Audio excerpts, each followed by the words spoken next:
Mother Nature can strike at any time, any moment, any location. But you can be prepared. You can protect yourself, even during those toughest moments. This is Surviving the Storm. Good evening, everyone, and welcome to Surviving the Storm. It's been 1 year since our last severe weather special, and boy, what a year it has been. No kidding. Central Illinois has been through a lot in the past 12 months. And as we approach the beginning of the spring storm season, now is the perfect time to refresh on how to be storm ready. Over the next half hour, we'll be giving you the facts and tips you need to know and keep your family safe during severe weather. And we'll also be talking with experts on what we can expect for the rest of the year. But first, a recap of the last 12 months. Well, 2013 will certainly go down in the books as a year of unlucky weather extremes. Just a few weeks ago, Peoria reached the dubious distinction of having the snowiest winter season on record. It's kind of cool that we broke the record. The first sign of a volatile weather year arrived last spring when heavy rains triggered historic record flooding on many area rivers. Every year we get floods. It's not anything new, but this year is one of the worst, and it took a lot of people's homes and everything they own.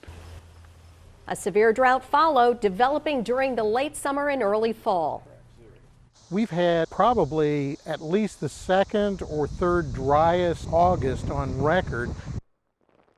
And the worst was yet to come. Near record high temperatures helped fuel a major late season severe weather outbreak on November 17th.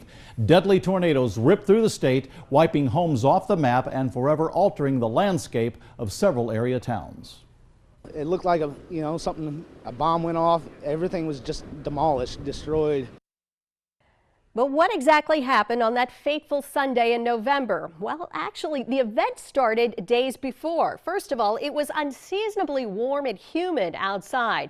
Now you throw into the fact that there was a strong cold front on the way, and you had the perfect conditions for severe storms and tornadoes. The first tornado developed over Pekin around 10:52 in the morning. Winds near 120 miles per hour tore a 2.5-mile path right through the Marigold City, damaging homes, businesses, and injuring 10. Now, while we were on the air, another funnel cloud was taking shape near Marquette Heights around 10:59. That violent storm roared into a tornado, and suddenly we found ourselves right in the path of the storm. The tornado gained momentum as it moved from East Peoria, headed northeast, and within minutes it reached Washington around 11:05 a.m. The twister had grown over 46 miles to a massive EF4 with maximum winds at 190 miles per hour, and all in a matter of seconds.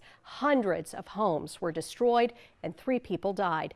A total of 25 tornadoes occurred in Illinois that day. The November 17th tornado outbreak is the 4th largest in Illinois history, and the Washington EF4 tornado is the strongest November tornado ever observed in our state.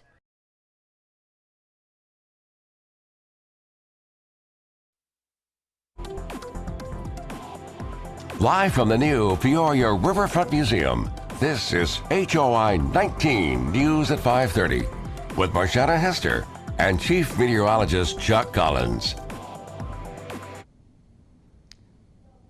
Good evening, everyone. I'm Marshana Hester. You are watching a special edition of HOI 19 News at 5:30. As you can see, I'm not in the studio. In fact, I'm in downtown Peoria here at the Riverfront Museum and Caterpillar Visitor Center. Tonight, we're going to show you just a little bit of what you can see inside this wonderful facility and how it all came to be. The opening of Peoria's Riverfront Museum has taken a long time of planning and building. That's right. Maggie Vespa breaks down the process of one of the largest construction projects in Peoria's history and what it means to those who pitched in.